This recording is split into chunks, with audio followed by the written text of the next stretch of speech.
প্ৰধানমন্ত্ৰী ডাঙৰীয়া 13 তাৰিখে আহিব আৰু 13 তাৰিখে তেখেতে 5:30 বজাত ডক্টৰ ভূপেন হাজৰিকা জন্ম শতবাৰ্ষিকী অনুষ্ঠানত ভাগ ল'ব। 14 তাৰিখে ৰাতিপুৱা তেওঁ মঙলদৈত যাব আৰু বিয়লি নুমলীগড় যাব। আগতে এদিনত অহা কথা আছিল, এতিয়া তেওঁ এটা নিশা গুৱাহাটীত কটাব। আপোনালোকে ইতিমধ্যে জানে যে 29 তাৰিখে ভাৰতৰ গৃহমন্ত্ৰী ডাঙৰীয়া আৰু অসমত 3খন সভা আছে। তেখেত 28 তাৰিখে অৰ্থাৎ অহাকালিয়ে তেখেত গুৱাহাটীত আহি পাব।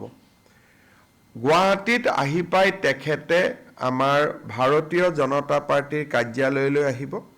তাতে বিজেপিৰ কোৰ কমিটিৰ বৈঠকত তেখেতে ভাগ ল'ব আৰু নিশাৰ আহাৰ তেখেতে দলৰ কাৰ্যালয়তে গ্ৰহণ কৰিব।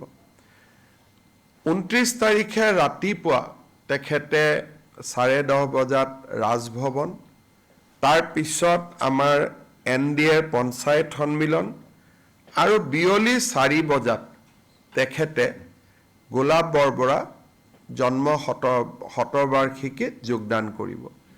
তাত যোৱাৰ আগতে তেখেতে 15 মিনিট সময় আমি যিটো জ্যোতি বিষ্ণু সাংস্কৃতিক প্ৰকল্প নিৰ্মাণ কৰি আছোঁ, 5,000 লোক একেলগে বহিব পৰা, সেই প্ৰকল্পটো তেখেতে এবাৰ পৰ্যবেক্ষণ কৰিব। ঝুমুৰৰ বাবে আমাৰ ছোৱালীসকলে চাহ বাগিচাৰ পৰা নাচিব আহিছিলে।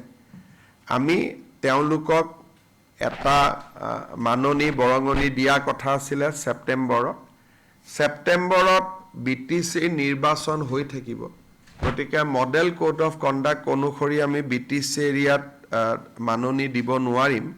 সেইকাৰণে আজি কেবিনেটে 12 অক্টোবৰ তাৰিখটো সিদ্ধান্ত লৈছে যে 12 অক্টোবৰত ঝুমুৰ বিনন্দনীত অংশগ্ৰহণ কৰিব অহা নাচনী বা যিসকল কলা কুশলী শিল্পী আছিল, তেওঁলোকৰ পুঁজিটো 12 অক্টোবৰত ৰবিবাৰ পৰে একেদিনাই মিটিং কৰি একেদিনাই জিলা পৰ্যায়ত তেওঁলোকক দিয়া হ'ব।